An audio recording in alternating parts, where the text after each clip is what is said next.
Bonjour. Caricature de Mohamed. Certains musulmans s'opposent plus à la caricature de Mohamed que à la caricature de Dieu lui-même. Combien de fois Dieu est caricaturé? Combien de fois Jésus est caricaturé? Noé, Moïse et d'autres prophètes ont été représentés dans des films. Morgan Freeman a joué le rôle de Dieu dans 2 films. Chaque jour, dans le monde, il y a des caricatures de tous les prophètes et de Dieu lui-même, sans que les musulmans bougent le petit doigt. Certains musulmans se comportent comme si Mohammed est plus important et plus sacré à leurs yeux que tous les autres prophètes et que Dieu lui-même. Alors que dans le Coran, c'est écrit, Sourate 2, verset 285, nous ne faisons aucune distinction entre ces messagers. Combien de fois le prophète, pendant sa vie, il a été insulté, calomnié, ils lui ont craché, ils l'ont craché sur lui, ils l'ont même tapé. Est-ce qu'il les a tués, égorgés ou décapités, ou ordonné de faire cela? Il ne les a jamais, même pas insultés. Qui font l'apologie de cette vision de l'islam? En premier degré et directement, ce sont les djihadistes, les Daesh et les ignorants qui les suivent sans réfléchir par eux-mêmes.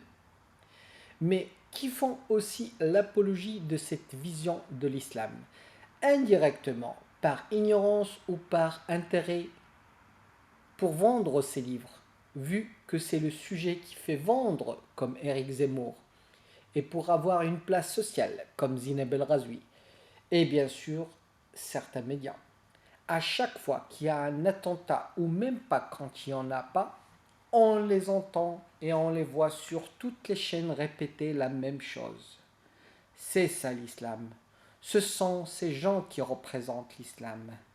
Comme si les autres, les 99,99%, ce sont des faux musulmans.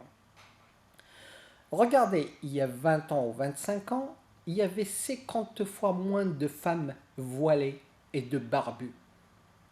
Mais à force de voir des Éric Zemmour qui vous répètent sans cesse que ce sont eux les musulmans, les vrais, une partie de la communauté finissent par croire les médias. Je vous donne un exemple. Vous êtes une grande famille, la famille Tartampion, avec des cousins, des cousines.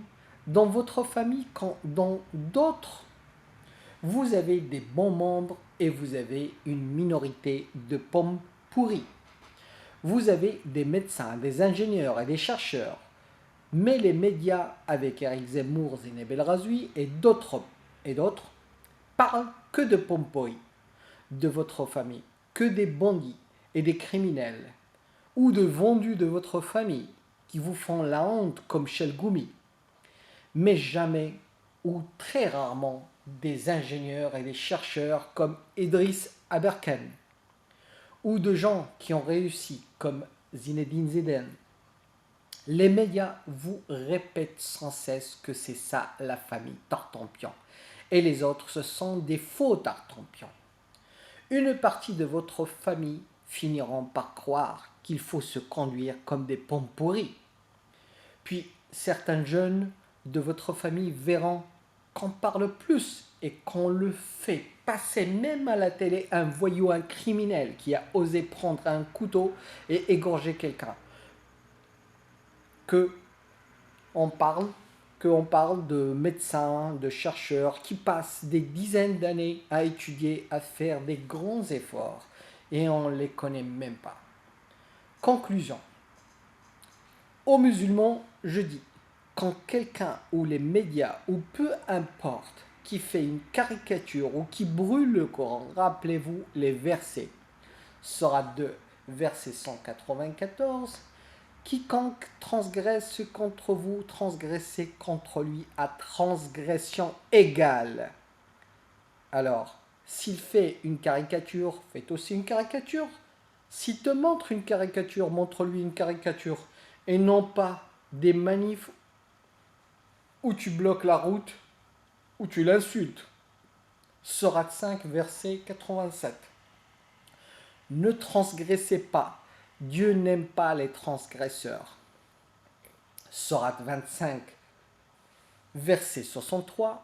Les serviteurs du tout miséricordieux sont ceux qui marchent humblement sur terre, qui, lorsque les ignorants s'adressent à eux, disent paix.